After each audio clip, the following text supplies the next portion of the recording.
Hello everyone. So today we are going to start a new unit of our 12th biology, okay, that is the ecology. When we talk about the ecology, we are basically talking about the interactions between the organisms, okay. Whenever we are talking about the term ecology, we are basically talking about the interactions between the organisms and the interactions between the organism and their environmental factors, okay. In this unit, in this particular chapter also, we are going to study this only, how the organisms interact with each other, okay. If they are living in a particular region, for suppose we say that suppose two species are living in a particular region, okay. So how they are interacting with each other, or how they are interacting with the environmental factor, that is basically we call the ecology, okay, in which we are basically studying the interaction of the organisms with the other organisms and other environmental or biological etc factors, okay. So today we are going to start chapter number 13.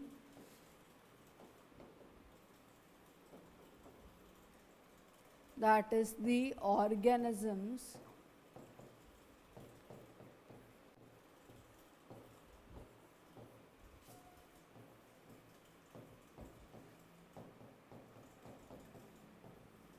And populations, ठीक है।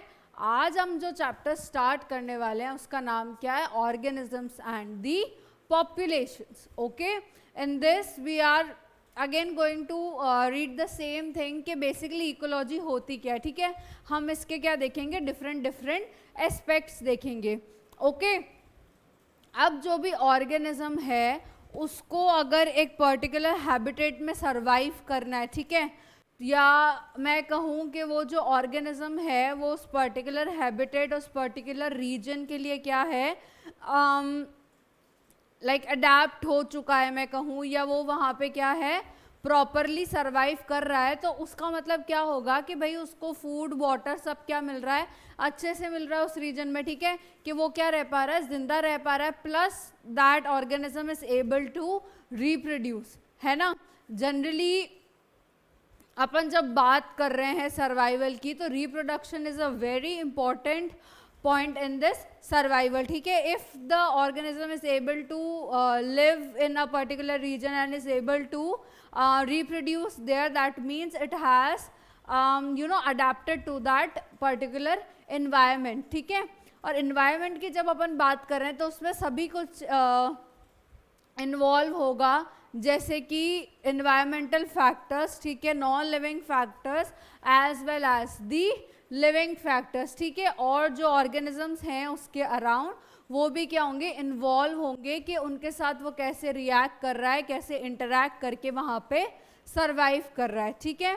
जो basic factors अभी हम पढ़ेंगे, ठीक है, biotic और ए biotic factors होते हैं जो क्या करते हैं एक ऑर्गेनिज्म के लिविंग को क्या करते हैं, इफेक्ट करते हैं उस पर्टिकुलर रीजन में या उस पर्टिकुलर हैबिटेट में, ठीक है। बायोटिक फैक्टर्स की बात करें तो बायोटिक मीन्स जो लिविंग फैक्टर्स हैं, ठीक है, जैसे क्या हो जाएगा, प्रेडेटर्स हो जाएंगे, ओके, कॉम्पिटिटर्स हो जाएंगे, ठीक है, जो उसके लिए एक पर्टिकुलर रिसोर्स के लिए क्या कर रहे हैं, उसके साथ compete कर रहे हैं, ओके।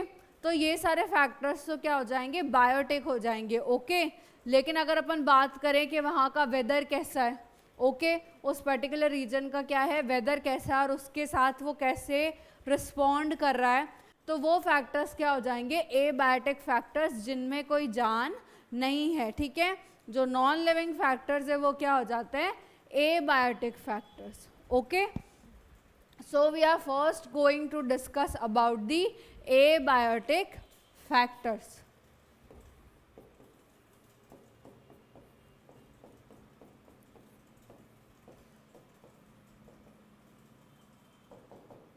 अब अगर हम ए बायोटिक फैक्टर्स की बात करें तो हम 4 फैक्टर्स को इसमें डिस्कस करेंगे, ठीक है। मेन क्या करेंगे, हम 4 फैक्टर्स को डिस्कस करेंगे and these would be the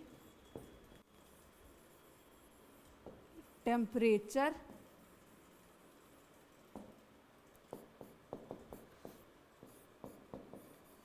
light, water, and fourth one is the soil. ठीक है, एबायोटिक फैक्टर्स में जो मेजर फैक्टर्स है जो किसी ऑर्गेनिज्म की लिविंग को या हम कहें कि उसके इंटरैक्शन को जो इफ़ेक्ट करती है, ओके, उसकी लाइफ को जो इफ़ेक्ट करती है, वो ये चार मेन जो एबायोटिक फैक्टर्स होंगे वो ये होंगे, the temperature, the light, the water and the soil. Okay, उसमें सबसे पहले जो हम डिस्कस करेंगे that would be the temperature. Okay, chapter as such समझाने वाला बिल्कुल भी नहीं है, तो हम रीड करके हर एक लाइन को अच्छे से डिस्कस करेंगे. ओके ओके, सो अब टेम्परेचर में क्या बोल रहा है ये कि वी ऑल नो कि जो जगहें हैं, ओके, जगह है उसके हिसाब से क्या करता है, टेम्परेचर वेरी करता है. यही हम अगर राजस्थान में बैठे हैं, ठीक है, तो वहाँ का टेम्परेचर, राजस्थान का टेम्परेचर हमारा क्या होगा, बहुत ज़्यादा होता है. It is very much hot here, right. लेकिन अगर अपन यही कश्मीर में चले जाएंगे तो बहुत ज़्यादा ठंड है. ठीक है, हम जो लोग हैं अगर कश्मीर में रहने चले जाए तो क्या हम इतनी इजीली रह पाएंगे जितना हम राजस्थान में रह रहे हैं? नहीं, क्योंकि हमें उस एनवायरनमेंट की आदत नहीं है. हालांकि हम उस एनवायरनमेंट के आगे जाके अडेप्ट तो हो जाएंगे, लेकिन स्टिल टेम्परेचर वेरिएशंस काफ़ी ज़्यादा होती है फ्रॉम दी, सपोज वी से फ्रॉम इक्वेटर.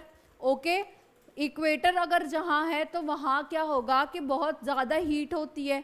ओके, और वही हम पोल्स की तरफ चले जाते हैं तो it will, the temperature will be cooled down. ठीक है, वहाँ पे क्या होगा, टेम्परेचर थोड़ा कम होगा. Okay, on the same thing जो अपना एवरेज टेम्परेचर होता है अर्थ का, ठीक है, वो क्या करता है, सीजन टू सीजन वेरी करता है. अगेन अगर विंटर्स है, ओके, तो टेम्परेचर क्या रहेगा, थोड़ा लो ही रहेगा, ठंड होगी. ओके, वही अगर समर आ गया तो टेम्परेचर क्या रहेगा, काफ़ी ज़्यादा रहेगा, तो हीटेड अप होगा अर्थ.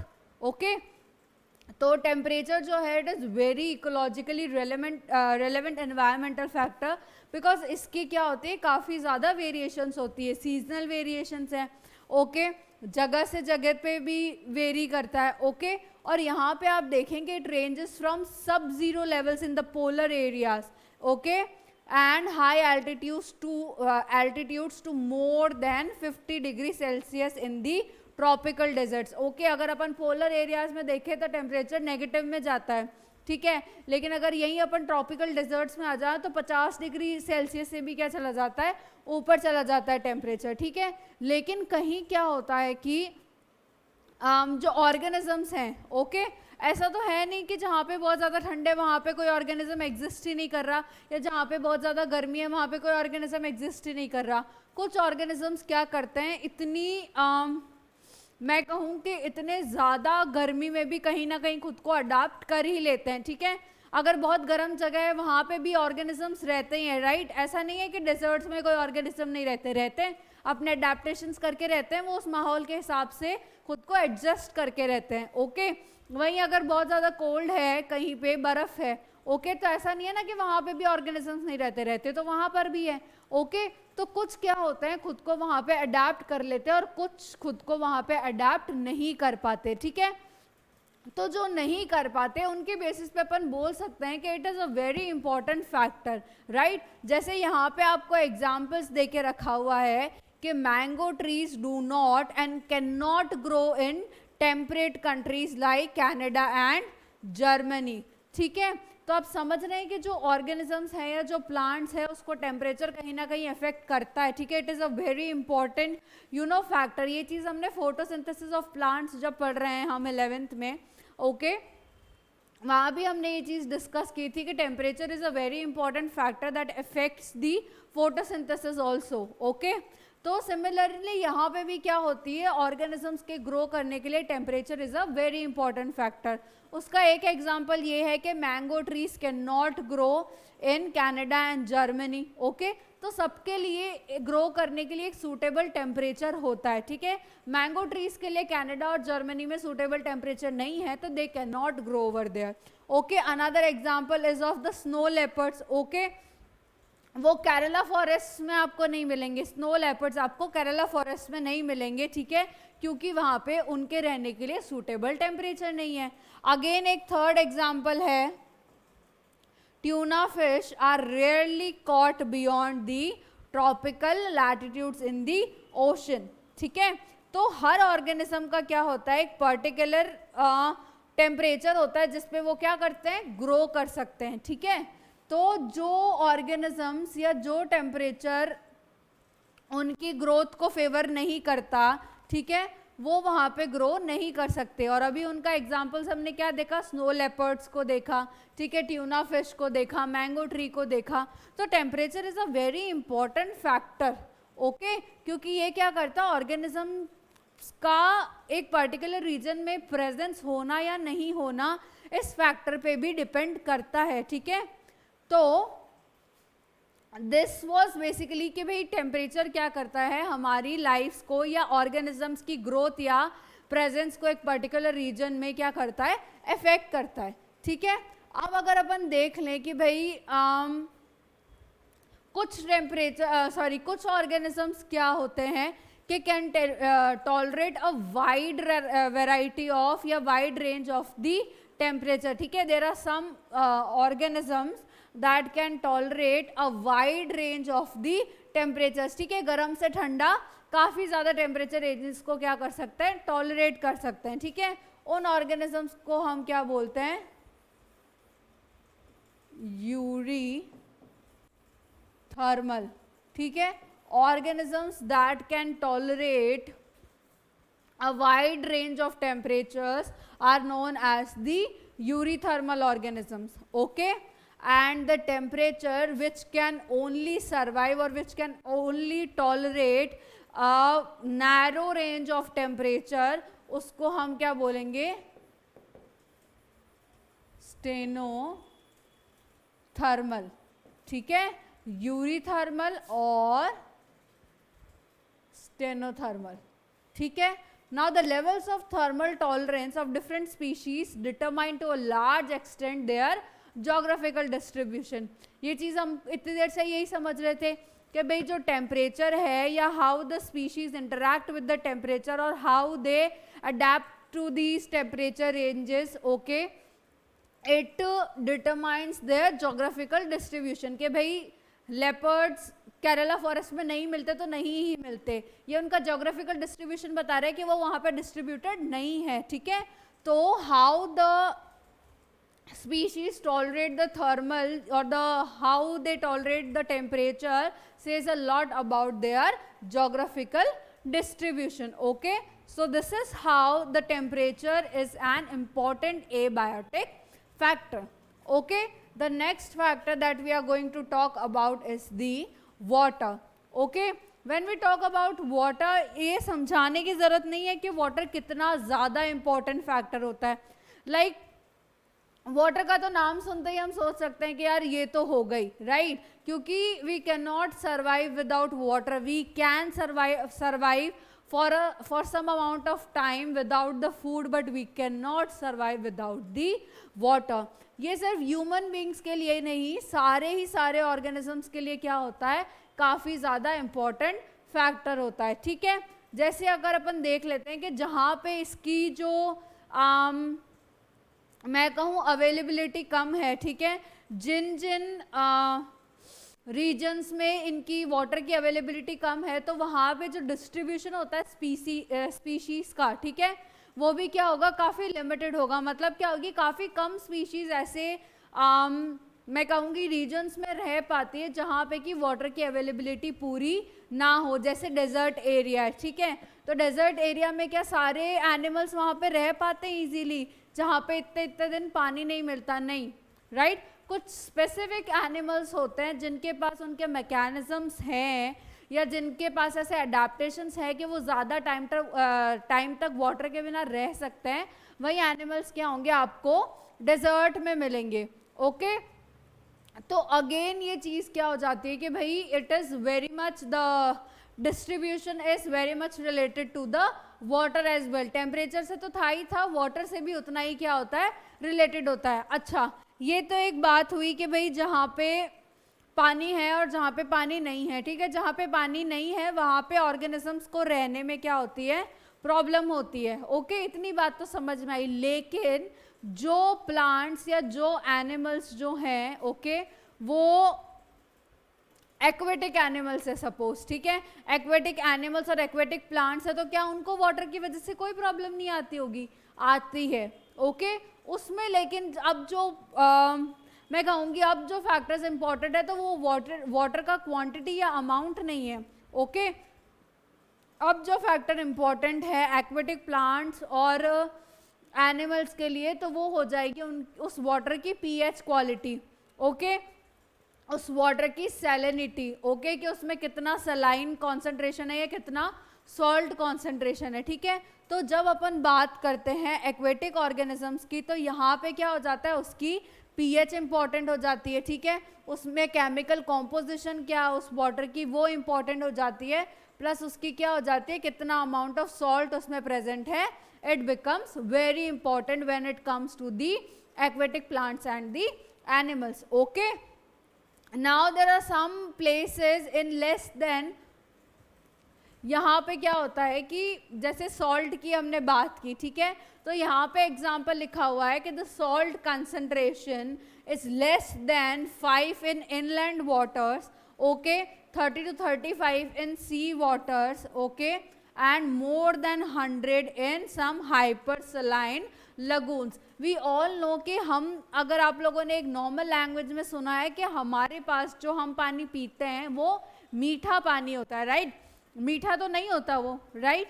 लेकिन ये मीठा किस रिस्पेक्ट में बोलते हैं कि अगर हम सीज में जाएं या ओशियंस में जाएं और उसके पानी को अगर हम टेस्ट करके देखें तो वो काफ़ी ज़्यादा सॉल्टी होता है। ठीक है, काफ़ी ज़्यादा वो क्या होगा, सॉल्टी होगा। ये चीज़ हम सबको पता है कि कितना सारा वाटर हमारे अर्थ पे प्रेजेंट है, लेकिन जो ड्रिंकेबल वाटर है it is very less. Okay, बाकी जो सारा वाटर है it is present in the oceans and the seas, और वो क्या है, खारा पानी है which is not fit for the drinking. तो ये यही बता रहा है कि इनलैंड वाटर्स जो है उसमें क्या होता है, 5% तक क्या होता है, सॉल्ट होता है। ठीक है, लेकिन when we come to the seas it is around 30-35%, and when we consider some hypersaline lagoons it is more than 100%. ठीक है, अब जो ऑर्गेनिजम्स है, अगेन जैसे टेम्परेचर से ऑर्गेनिजम्स क्या थे, थोड़े टॉलरेंट थे, कुछ wide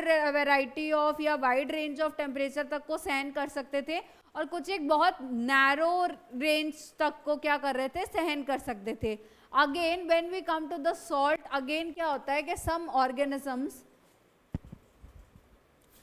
organisms can live in a hypersaline या मैं कहूँ कि a wide variety of या wide range of the salty water। ठीक है, जो लोग वाइड रेंज ऑफ सैलिनिटी या सॉल्टी वाटर को झेल सकते हैं, ठीक है, उसको अपन क्या बोलते हैं, यूरी हेलाइन। ठीक है, वो organisms which are tolerant to the wide range of the salinity are known as the euryhaline. Okay, and the organism which are limited to the या a narrow range of the salinities are known as the स्टेनोहेलाइन। ठीक है, तो water भी क्या होता है हमारे काफ़ी ज़्यादा इम्पॉर्टेंट होता है। ठीक है, और अगेन वही बात है कि भाई जो फ्रेश वाटर एनिमल्स हैं, अगर अपन देख लें कि हर कोई ऐसे सलाइन इन्वायरमेंट्स में या सलाइन वाटर में नहीं रह सकता, जैसे फ्रेश वाटर एनिमल्स है, अगर आप उनको सलाइन वाटर में, इतने ज़्यादा सलाइन वाटर में रहने को बोल दोगे या डाल दोगे वहाँ उसमें, तो they won't be able to live there. ठीक है, क्योंकि उनके ऑस्मोटिक कंसंट्रेशन से क्या होता है, उनका सारा प्रोसेस चलता है, ठीक है। लेकिन जैसे सैलिनिटी क्या होगी, बाहर बढ़ जाएगी, वाटर में बढ़ जाएगी, तो ऑस्मोटिक कंसंट्रेशंस क्या हो जाएगी, चेंज हो जाएगी, and it will affect their lives. Okay, so the third factor that we are going to discuss is the light. Okay, again light is very important. Okay, और especially if we talk about the plants, okay, तो उसके हिसाब से भी क्या होता है, light काफ़ी ज़्यादा इम्पॉर्टेंट है, मतलब ह्यूमंस के लिए भी है, लेकिन जब अपन प्लांट्स की बात कर लेते हैं तो तब तो मतलब कोई सवाल ही नहीं उठता कि भाई कैसे है light important, right, because we all know that the plants produce their own food, right, plants produce their own food, okay, through the process of the photosynthesis. And photosynthesis is what? It is the synthesis of the food in the presence of the light. Okay, तो इसलिए क्या होती है कि अगर अपन light की बात कर लें तो, और स्पेशली अगर अपन प्लांट्स की बात कर रहे हैं, तो it is very very important, ठीक है। अब अगेन वही बात है कि जो प्लांट्स भी हैं वो भी क्या करते हैं, खुद को अकॉर्डिंगली अडेप्ट करते हैं, ठीक है। जैसे लाइट तो इम्पॉर्टेंट है फोटोसिंथेसिस के लिए, ओके, लेकिन अगर अपन बात करें कुछ छोटे प्लांट्स की, ठीक है, वो हमेशा जनरली क्या होंगे, जो छोटे प्लांट्स हैं, श्रब्स हैं, ये सब प्लांट्स होते हैं, ये क्या है, जो छोटे साइज में है, ठीक है, जो स्मॉल साइज के होते हैं, वो जनरली हमेशा क्या होता है, फॉरेस्ट में बड़े ट्रीज से क्या होते हैं, घिरे हुए होते हैं, शेडेड होते हैं, ठीक है, उनमें क्या होती है, थोड़ी थोड़ी क्या होती है, सनलाइट उनको रीच कर पाती है, ओके, तो फिर वो क्या करते हैं, खुद को उसी अकॉर्डिंग अडेप्ट कर लेते हैं, ठीक है।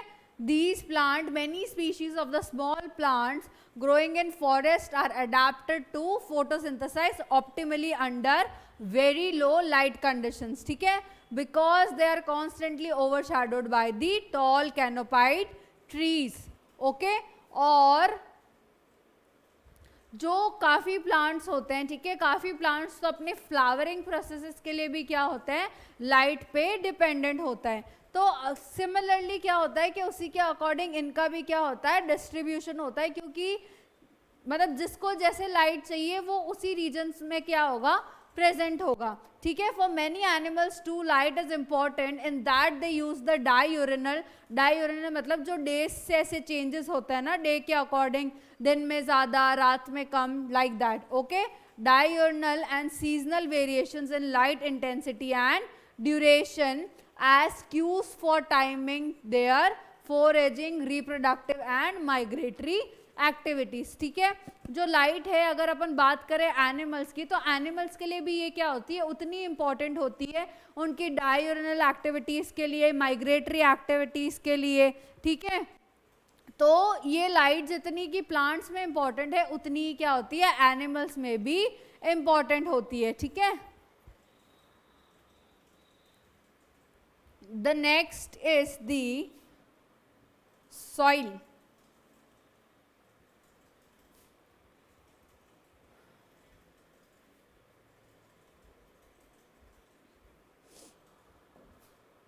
Okay, now if we talk about the soil, soil में भी क्या चीज़ important होती है कि soil का पोर साइज क्या है, ठीक है, वो सेडिमेंटेड है या नहीं है, ठीक है, ट्रांसपोर्टेड है या सेडिमेंट्री है, सॉइल का साइज क्या है, उसकी कॉम्पोजिशन क्या है, ठीक है, उसका मैं कहूँगी डेवलपमेंट प्रोसेस क्या है। सॉइल की अगर अपन बात करें तो यहाँ पे भी क्या होती है, ये सारी कुछ पैरामीटर्स होते हैं जो कि क्या होते हैं, सॉइल के लिए इम्पॉर्टेंट होते हैं, ठीक है।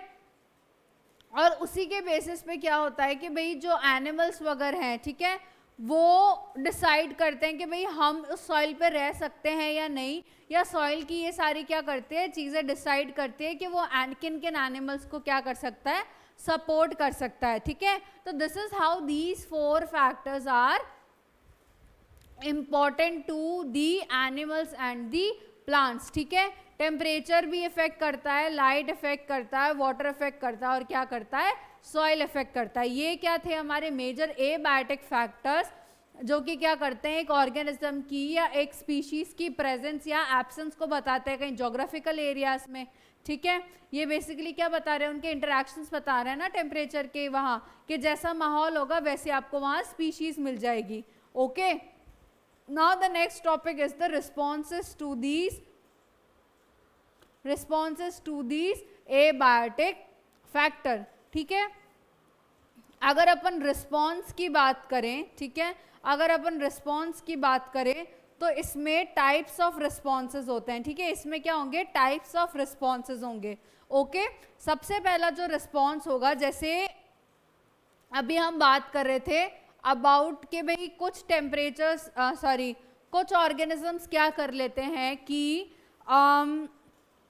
उन सिचुएशंस के आगे हिसाब से क्या कर लेते हैं, अडेप्ट कर लेते हैं, ठीक है। या तो कुछ ऑर्गेनिजम्स क्या करते हैं, वहां पे पाए ही नहीं जाते। ओके, तो अगर अपन एक पर्टिकुलर रिस्पॉन्स की बात करें टू दिस एबायोटिक फैक्टर्स, तो there are types of responses. Okay, सबसे पहला जो हम डिस्कस करेंगे इज दी रेगुलेशन। ओके, अब जो ऑर्गेनिजम्स अपने इंटरनल एनवायरनमेंट को या अपनी एक्टिविटीज पे कोई फर्क नहीं आने देते according to the external environment, ठीक है, और the organism which knows how to maintain the internal temperature और the internal environmental through the physiological processes, उसको हम क्या बोलते हैं, रेगुलेशन बोलते हैं, ठीक है। उसको हम क्या बोलते हैं, रेगुलेशन बोलते हैं, ठीक है। Some organisms are able to maintain the homeostasis. Okay, homeostasis और हीमोस्टैसिस में कभी कंफ्यूज नहीं होना है। होम्योस्टैसिस मतलब मेंटेनेंस ऑफ दी, यहां लिख देते हैं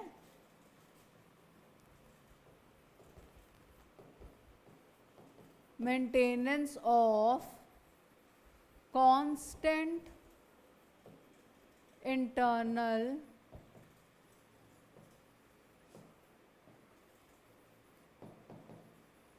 एनवायरनमेंट, ठीक है।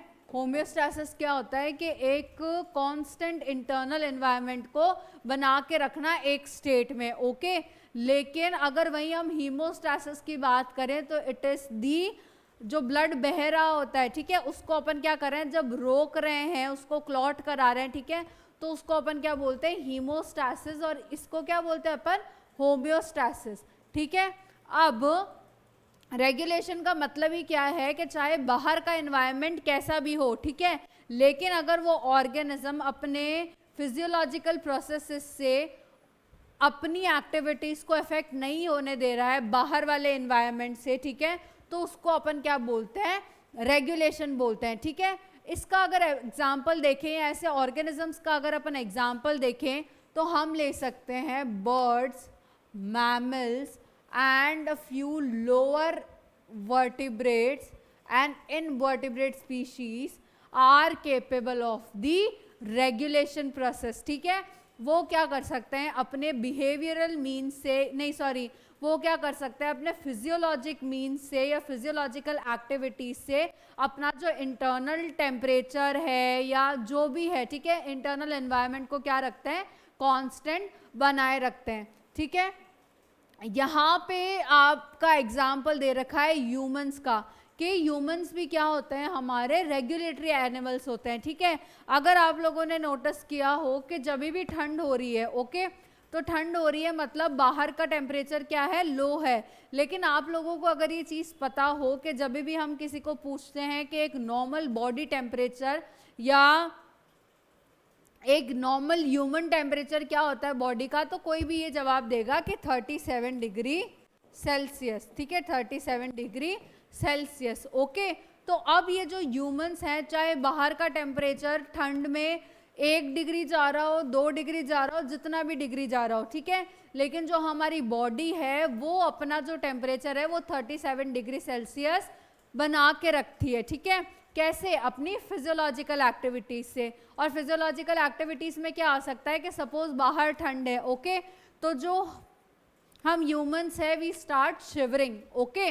तो जो शिवरिंग है ये एक तरह की क्या होती है, एक्सरसाइज होती है, ठीक है, जिसकी वजह से क्या होता है, हमारी बॉडी में हीट प्रोड्यूस होती है और हमारा जो बॉडी का टेम्परेचर है वो कॉन्स्टेंटली क्या रहता है, बना रहता है, ठीक है। अगेन अगर अपन बात करें कि समर टाइम है, राइट, और समर टाइम में क्या होगा, बाहर का टेम्परेचर ज़्यादा होगा, ठीक है। समर टाइम में क्या होगा, बाहर का टेम्परेचर ज़्यादा होगा, ओके। तो अगर बाहर हॉट है तो इसका मतलब ये तो नहीं है, यहाँ पे राजस्थान में तो आराम से टेम्परेचर जाता है 40 डिग्रीज 45 डिग्रीज, है ना, लेकिन हमारी बॉडी का कांस्टेंट इंटरनल टेम्परेचर क्या है, 37 डिग्री। तो वो ये कैसे मेंटेन करके रखता है, वी स्वेट प्रोफ्यूजली, ओके। जो गर्मियों में होती है वो हमारी स्वेटिंग ज़्यादा हो जाती है, ओके। क्यों, ताकि हम क्या कर सके, हम कूलिंग कर सकते हैं, जो सरफेस एरिया है वहाँ से क्या निकलेगा, स्वेट बाहर निकलेगा, ठीक है। इस वजह से क्या होगी, हमारी बॉडी में कूलिंग होगी, ओके। तो इसी वजह से क्या है कि हमारी जो बॉडी है वो अकॉर्डिंगली जो एक्सटर्नल एनवायरनमेंट्स है उसके अकॉर्डिंग क्या करती है, अपने आप में फिजियोलॉजिकल चेंजेस ले आती है, so that the humans or the body can maintain its constant internal temperature, that is the 37 degree Celsius, okay। ये बेसिकली होता है रेगुलेटरी मैकेनिज्म, जिसमें कि क्या है, जो ऑर्गेनिजम्स हैं they are able to maintain their constant internal environment irrespective of their external environment, ठीक है। Now the second response is the conformation, ठीक है, कॉन्फर्मेशन। अब एक हो गए रेगुलेटरी एनिमल्स और एक हो जाएंगे कॉन्फर्मेशन एनिमल्स, ठीक है।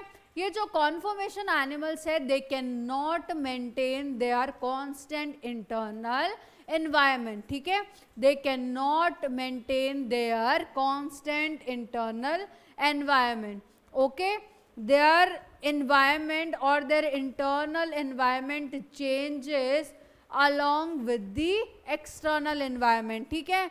अगर एक एग्जाम्पल, नॉर्मल बात बोल रही हूँ, ठीक है, इसमें कोई इससे कोई लेना देना नहीं है, एक नॉर्मल सी बात है कि भाई कोई एक फिश ले लो, ओके, मान लो एक फिश है, ठीक है।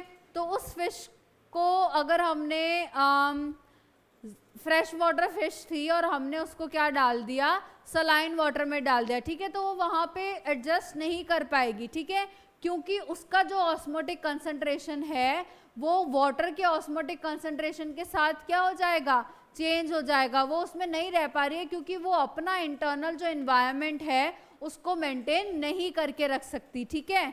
उसका क्या होगा, जो भी इन्वायरमेंट होगा वो according to the external environment change होते जा रहा है, ठीक है। कोई भी ऑर्गेनिज्म हो उसका एक ऑप्टिमम इन्वायरमेंट तो होता ही है जिसपे वो क्या करता है, अपने सारे बॉडी के फंक्शंस को परफॉर्म कर सकता है, या सॉरी ऑप्टिमली परफॉर्म कर सकता है, ठीक है। लेकिन अगर वो कंडीशंस चेंज हो रही है तो वो परफॉर्म नहीं कर पाएगा, ओके। इसीलिए जो मेजॉरिटी ऑफ ऑर्गेनिजम्स होते हैं उनमें क्या होता है, रेगुलेटरी मैकेनिज्म नहीं होता, कॉन्फर्मेशन ऑर्गेनिजम्स होते हैं वो, ठीक है, क्योंकि उनका जो इंटरनल एनवायरनमेंट है it changes with the external environment, okay. वो क्या होता है, एक्सटर्नल एनवायरनमेंट के साथ साथ क्या होता है, चेंज होता है, ठीक है।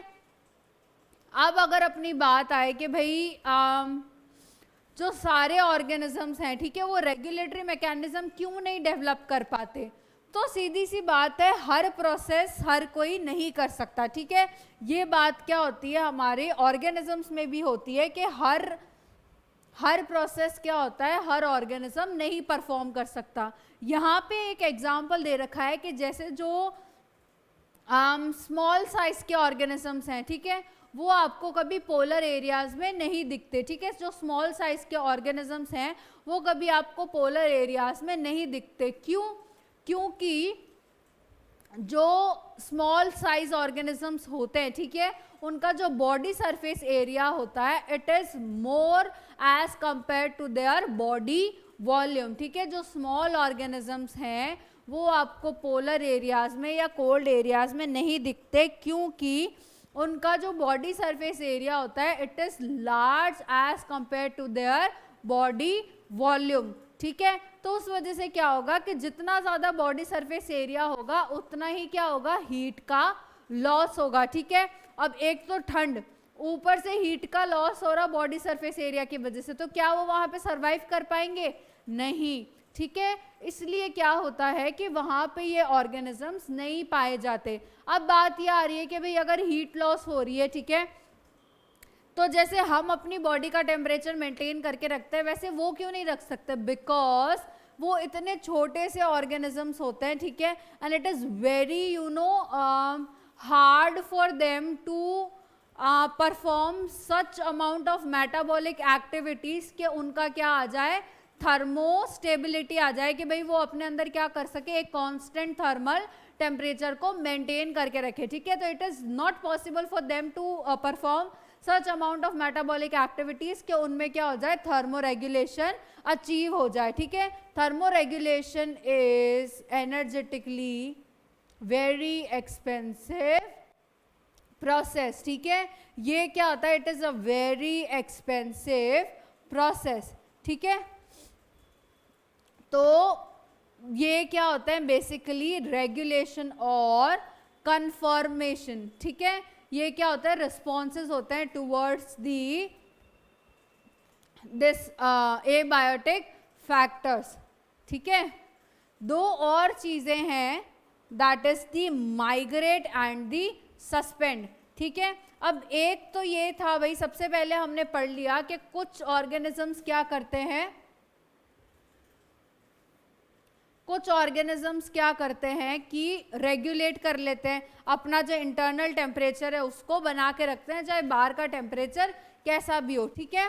और कुछ क्या होता है, कन्फर्मर्स होते हैं, जो कि क्या करते हैं, जो भी उनका एक्सटर्नल एनवायरनमेंट होता है उसी में रह के उसी के साथ क्या हो जाते हैं, अपना इंटरनल एनवायरनमेंट चेंज कर लेते हैं, ठीक है। लेकिन और भी दो रिस्पॉन्सेज हैं, that is the migration and the suspension, okay. Migration में क्या होता है, आपको पता होगा कि भाई कुछ एनिमल्स या कुछ बर्ड्स स्पेसिफिकली अगर मैं बात करूं तो क्या होता है, आपको पता होगा कि कहीं पे क्या होती है, बर्ड सेंचुरीज होती हैं, ओके। वहाँ पे क्या होता है, एक पर्टिकुलर सीजन में आपने ऐसा सुना होगा कि भाई यहाँ पे इस टाइम पे बर्ड्स मिलेगी, है ना। तो वो इस टाइम पे बर्ड्स मिलेगी का क्या मतलब है कि जब वो ऑर्गेनिजम्स अपने हैबिटेट में अडेप्ट नहीं कर पा रहे हैं, ठीक है, जो उनके लिए ऑप्टिमम एनवायरनमेंट नहीं है वहाँ पे, तो वो उससे बचने के लिए क्या करते हैं, जहाँ पे उनके लिए फेवरेबल एनवायरनमेंट है वहाँ पे क्या करते हैं, माइग्रेट कर जाते हैं। सिमिलर यहाँ पे एग्जाम्पल दे रखा है विच इज़ वेरी गुड, कि जैसे हम लोग हैं, ओके, तो समर टाइम चल रहा है, ठीक है, तो हम माइग्रेट कर जाते हैं टू शिमला, हम घूमने चले गए, क्योंकि यहाँ पे तो बहुत गर्मी पड़ रही है लेकिन वहाँ पे ठंड है तो थोड़ा अच्छा फील होगा, ठीक है, वो थोड़ा सही टेम्परेचर है। सिमिलरली क्या करता है, यहाँ पे भी सेम है कि कुछ पर्टिकुलर बर्ड्स होती हैं during winters undertake long distance migrations to more hospitable areas, ठीक है। Every winter the famous Keoladeo National Park, ठीक है, Keoladeo National Park which is located in Bharatpur, okay, Rajasthan, host a very large amount of birds, ठीक है, बहुत सारी लार्ज नंबर ऑफ बर्ड्स क्या आती है वहाँ पे आती है फ्रॉम दी साइबेरिया, ठीक है, and other extremely cold region. जब वहाँ पे उनके लिए बहुत ज़्यादा कोल्ड हो जाता है, ठीक है, कि भाई अब सहन नहीं हो रहा, ठीक है, तो वहाँ से ये बर्ड्स माइग्रेट करके क्या आ जाती है, राजस्थान में, जहाँ की टेम्परेचर क्या है, कंपैरेटिवली क्या है, हॉट है, ओके। तो ये सेम मैकेनिज्म्स क्या करते हैं, ये माइग्रेशन में इन्वॉल्व होते हैं कि कुछ ऑर्गेनिजम्स क्या करेंगे, अपने अनफेवरेबल एनवायरनमेंट से या जो उनके लिए ज़्यादा फेवर नहीं कर रहा है वहाँ से ये क्या कर जाते हैं, उस पर्टिकुलर टाइम पीरियड के लिए कहीं और माइग्रेट कर जाते हैं, कहीं और ट्रांसफ़र कर जाते हैं, okay. So this is migration. The fourth response is the suspension, okay. अगर आप लोगों को याद हो तो हमने चीज़ एक पढ़ी थी जो हमारा चैप्टर नंबर 2 था 12th का, जिसमें था कि भाई सीड्स क्या करेंगे, फेवरेबल एनवायरनमेंट पे क्या करेंगे, जर्मिनेट करेंगे, ठीक है। तो अगेन ये एबायोटिक फैक्टर्स का ये जो क्या है, नेक्स्ट रिस्पॉन्स है, दैट इज दी सस्पेंशन, कि कुछ ऑर्गेनिजम्स होते हैं जैसे बैक्टीरिया, फंजाई, लोअर प्लांट्स, ठीक है, वो क्या करते हैं कि वेरियस थिक वॉल्ड स्पोर्स बनाती हैं, ठीक है, थिक वॉल्ड क्या कराती है, स्पोर्स बनाती है, ठीक है, जो कि क्या करता है, इनको अनफेवरेबल एनवायरनमेंट में क्या करता है, सरवाइव करने में हेल्प करता है, ठीक है। और जैसे इन स्पोर्स को क्या मिलता है, फेवरेबल एनवायरनमेंट मिलता है, ये जर्मिनेट कर लेते हैं, ओके। सिमिलरली हायर प्लांट्स, मैंने पहले ही कहा था कि जो सीड्स हैं वो क्या करती है, अपने फेवरेबल एनवायरनमेंट का क्या करती है, वेट करती है कि भाई टेम्परेचर कैसा है, वाटर कैसा है, और जब उनको ये सब क्या मिलता है, अपने फेवर में मिलता है, तो दे जर्मिनेट। तब तक वो क्या करती है, एक स्टेट ऑफ डोरमेंसी में चली जाती है, ठीक है। डोरमेंसी मतलब अपना मेटाबॉलिज्म क्या कर लेती है, बिल्कुल स्लो कर लेती है, ठीक है, ताकि वो क्या कर पाए, ऐसी कंडीशंस में भी सरवाइव कर पाए। और जैसे इनको फेवरेबल मैं कहूँगी एनवायरनमेंट मिलता है, दे जर्मिनेट, ओके। सिमिलरली इसमें एक और एग्जाम्पल है, इसमें एक और एग्जाम्पल है, दैट इज दी हाइबरनेशन, ठीक है। आप लोगों को पता होगा कि जो बेयर्स हैं, ठीक है, वो क्या करते हैं, ठंड में हाइबरनेशन में चले जाते हैं, गर्मियों में खूब खाते हैं और ठंड में they go in some inactive stage, I could say, जिसको हम क्या बोलते हैं, हाइबरनेशन बोलते हैं, ठीक है। और जिसको हम क्या बोलते हैं, escape in time, okay. And some snails and fish go into aestivations, okay, जिसमें क्या होता है, समर रिलेटेड प्रॉब्लम्स को वो अवॉइड करने की कोशिश करता है। बेयर्स कोल्ड रिलेटेड को अवॉइड करने की कोशिश करते हैं, और जो एस्टिवेशन होता है, it happens in snails and fishes to avoid the summer related problems, ठीक है। ये बेसिकली क्या होती है, हमारी टाइप्स ऑफ रिस्पॉन्सेज होते हैं towards the abiotic factors. One more example is there, zooplankton species in lakes and ponds are known to enter a diapause stage, जो कि क्या होता है, सस्पेंडेड डेवलपमेंट का स्टेज होता है। अगेन जब उनको फेवरेबल कंडीशंस मिलेगी वो अपना ग्रो करेंगे, ठीक है। तो this is basically the responses that are given by the organisms in response to the abiotic factors, ठीक है। In the next class we will discuss the further topics, okay. Thank you.